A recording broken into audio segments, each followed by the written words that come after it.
Hello guys, welcome back. Today I'm bringing you the very first Empire Wars build order for the channel. It's not in line with the meta that's starting to develop. There's not really a meta for Empire Wars, but the meta that is developing seems to be a one range archer production straight away. But this one's a little bit different. What we're doing today is a night rush. I think the same concept of a night rush applies from a normal game to Empire Wars. Generally, it's best to be used in a team game situation where perhaps your allies can protect you a little bit, but you never know, you may get away with it in a 1v1 situation because we are walling up pretty much straight away.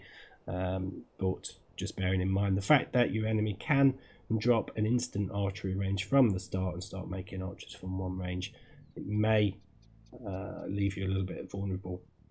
But it depends. I'm not entirely sure on what the standard attacking time is from a one range archer sort of push really.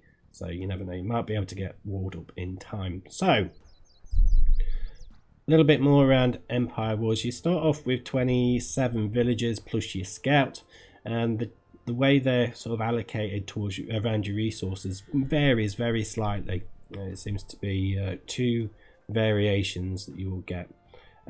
You'll always have 5 on farms, you'll always have 6 on berries, but where it differs is you'll either have 6 on gold and 10 on wood, or you'll have 5 on gold and 11 on wood. So there's a little bit of variation here. So with this particular build order, what we're going to be doing is trying to get walled up in less than 5 minutes, and we should hopefully reach the castle age in under 8 minutes and be able to start producing knights straight away from 2 stables, and also get some upgrades along the way. So let's dive in. So the very first thing that we want to be doing is researching wheelbarrow. What we're going to do with some of the gold miners is basically just take them all off there apart from one. We're going to make 2 farms, and then the other ones are going to go and wall. So if you've started off with 5 villages, it's just going to be 2 going up from the gold and walling, and we're going to add another one from wood to start walling as well in a minute. But if you started off with 6 on there, you just have 4 wallers from there as well. We are researching double bit axe, so the reason why we went for wheelbarrow first, it just gives you that time to sort your economy out and rearrange it to how you want to be, and so just get to grips with it really a little bit.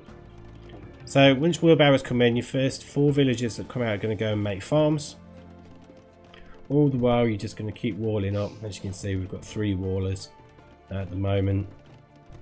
So we did take that one off the wood there to start walling along here. It's actually quite a good wallable map, to be fair. It's not overly open, so we may have been looking with the map generation on this one. But going to get stables down. Looks as though we've got a hole there by the house and the gold. Hopefully we sort that one out. Can't remember if we do.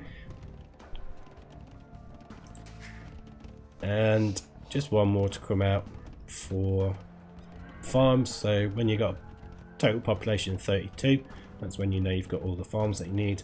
And then following on from that, we're just going to send 5 villages to gold.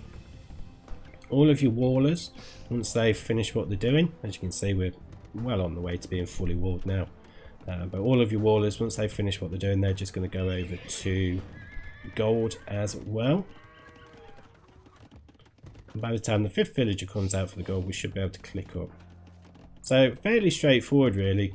I take off all but 1 villager from gold, create 2 farms with them, send the rest to wall up, get wheelbarrow and double bit axe straight away.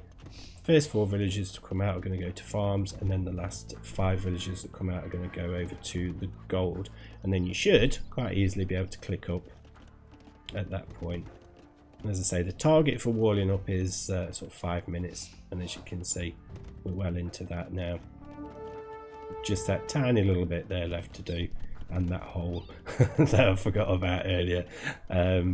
Obviously that's just an error on my part. Just one more villager to come out. Speed it up. And castle age is on the way. All those wall builders have gone over to gold. What we're going to do on the way up is to research quite a number of things really. We're going to be getting the gold mining upgrade and horse collar. We're going to start getting bloodlines and the blacksmith technologies for the knights. So we'll at least have the first two attack and armor upgrades. And we're also going to look at start adding farms from these berries. We've only added 2 at this point, but you probably could add more, but certainly once you're on the final berry bush. I'd normally recommend, I think I've only done it with 1 villager on this one, but I'd recommend 2 villagers from wood go and make the stable, and then once they've done that, go over to farms. But I've just sort of done 1 making the stable and sent 1 over to farms. I don't think it really matters really which way you do it.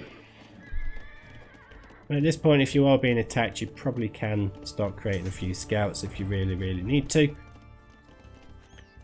But we're generally okay, so we've filled that hole up there. But we should be able to hit the castle age in under 8 minutes quite easily. Let's just fast forward. We've got all those all the research that we need now. But we are playing against extreme AI. They have waited till they've got 9 archers to come on the attack, so they're probably a little bit later on attacking. But I think from what I've seen of other games that pros have been playing, it's normally around that 5-minute mark that they start attacking. So hopefully you've been able to get walled up and secured your base in time. But now we're in the castle age. I have started making knights constantly. I've got the second armor upgrades, probably a little bit early to be honest. But at this point we're just going to add a few more villagers onto farms, a few more onto gold, and then you should be good to go really, and keep attacking and getting those upgrades and everything else. So that's essentially it. I think it's going to be a good one for team games. Maybe okay for 1v1s, I'm not sure, probably not. I think the same sort of rules will apply really for this as they do with normal games and doing a night rush. Generally best for a team game or a closed map situation. So I don't know whether Empire Wars has hideout, for example, but could be quite a good one for hideout. Very quick game if you were to do a night rush on hideout in Empire Wars, I think. But that is it, guys. Thank you very much for watching. If you did enjoy the video, give it a thumbs up, and do consider subscribing if you want to see more Empire Wars videos and build orders and all things like that. But thanks for watching. I'll see you on the next one.